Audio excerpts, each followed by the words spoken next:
most people in the veterinary profession, when you say Mike Brampton or Thames Medical, they say, "Oh, pulse oximetry guy." And I don't think it's overstating it really to say that you brought pulse oximetry to the veterinary world. No, I would say that's one of my claims to fame. I mean, in 1984, I think it was, I was very privileged and very lucky to be probably the first person anywhere in the world to use pulse oximetry in animal medicine. And what was your first subject? The patient or the first patient was actually was a lovely character who went by the name of Arthur. And Arthur was London Zoo's premier exhibit. He was their model exhibit. He was a lion. Wow. Hold up your hands. Let me count your fingers. Okay. I got all 10. Gosh, you got them all. All 10. Yeah. Yeah, all 10. Brilliant. Yeah. There we go. Oh, so you've been working with... You've done some zoo work as well. I've done some zoo work. Yeah. So what was up with Arthur? Arthur was having his tooth done. I can't remember exactly what it was, but it was just one of those coincidental things. Working for the company I was working for, we were heavily involved in safety and anaesthesia.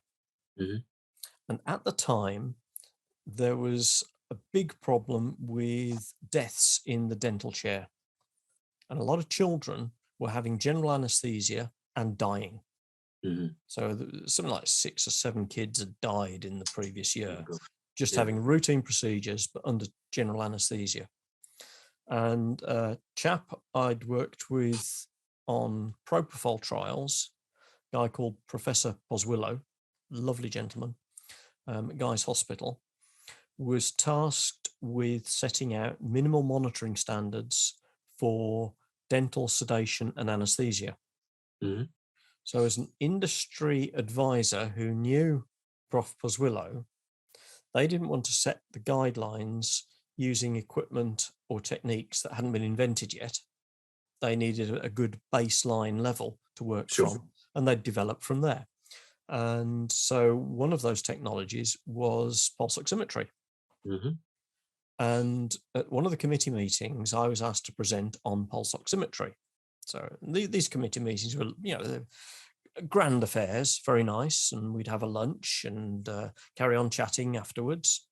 And after I'd done my piece, we had lunch, and I sat next to this chap, and he turned to me and he said, "Could I use one of those pulse oximeter things on one of my patients?" Now, I had no idea. As far as I was concerned, I was surrounded by human dentists, which I was. But the gentleman was a guy called Peter Cortez. And Peter had the first private dental practice anywhere in the UK. And his sideline was animal dentistry.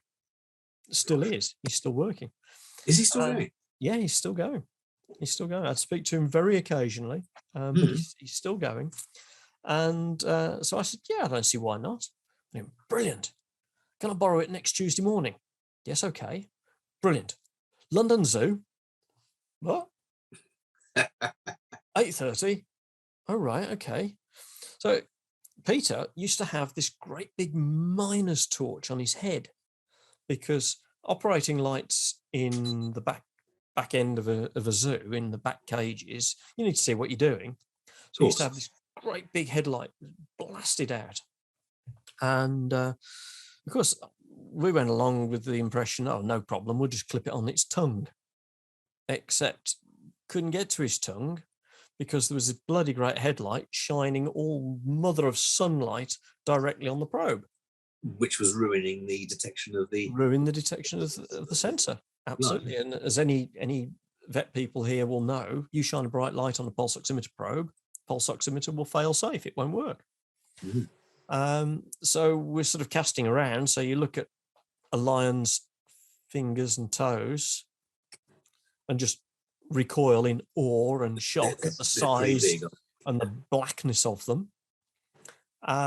So we relied on sort of what I call one of the first rules of pulse oximetry to get it to work, which is to use a well-perfused capillary bed.